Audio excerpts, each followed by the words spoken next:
Happy Wednesday, Creed. Here is our demo video, and here's our warm-up. So we are starting with 1 minute cardio choice into an AMRAP for 4 minutes. So it's gonna be a 5-minute warm-up.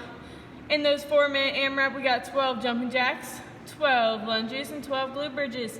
So that cardio choice, remember, we can do jumping jacks, we can go high knees, we can go down to the ground and go mountain climbers. Just make sure those knees are close to the ground. Then we can flip it over and we can do that seated run. Try it out, y'all, try it out. Then in that AMRAP, we got 12 jumping jacks where I showed what those were. Then we got 12 lunges. So make sure we kiss that knee, come back to that starting position, keeping those legs at 90 and 90. Then lastly, we got 12 glute bridges. So we're going down to the ground, pulling those feet close to our butt, as close as we can get them, squeezing those glutes, and pushing those hips high to the ceiling, as high as we can get them. Good squeeze at the top. And that is it for our warm-up. So here is our workout. We got a lot on here, including our finisher, so we'll go ahead and talk through all of it. First, we got 6-minute EMOM, 10 sit-ups, then max alternating jumping lunges. So every minute, that's what you're gonna be doing. And then if you have extra time, you get to rest. And you'll do that for 6 rounds. Then we got a 12-minute AMRAP, 8 tuck-ups, 8 hand release push-ups, and 30 double unders, or if you're not quite at double unders, 90 singles. And of course, if you don't have a jump rope, you can do ghost rope.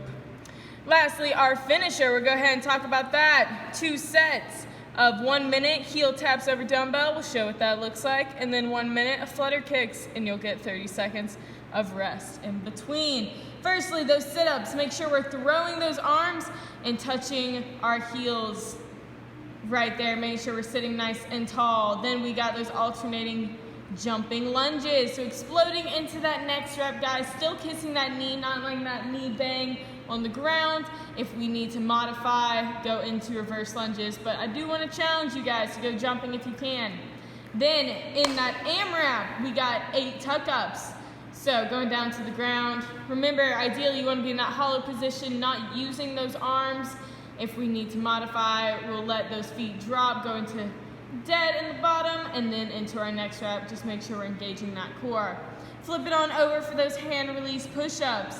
So down in the bottom, release, push straight up. Make sure we're not worming, guys. It's easy to worm up when we have hand release. So that is not a push-up, y'all.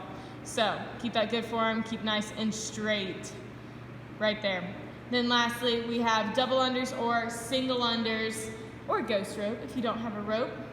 But if you're doing doubles, make sure you have those quick wrists, high jumps. If you're doing singles, same thing, keep those elbows in and just knock them out. You can do it, guys. Lastly, for that core finisher, the heel taps over dumbbell. You'll need a dumbbell. You could also grab a thing of milk. You just need an object, really. And you're gonna be in a hollow position, ideally with those hands over our head, and then we're going to tap on each side. So notice how he's leaning back and engaging that core. He's just using the tips of his fingers to balance on the ground. He's not pushing against the ground. So right there, that if this is too hard, go something lower or just move your object to the side. That'll be a little bit easier, won't be as high up. Then we got our flutter kick, so we'll be in that hollow position and just kicking, just fluttering. Make sure they're not too high and also make sure they're not little spazzes. Those aren't kicks. So, hope y'all crush this workout. Happy hump day. We'll see you soon.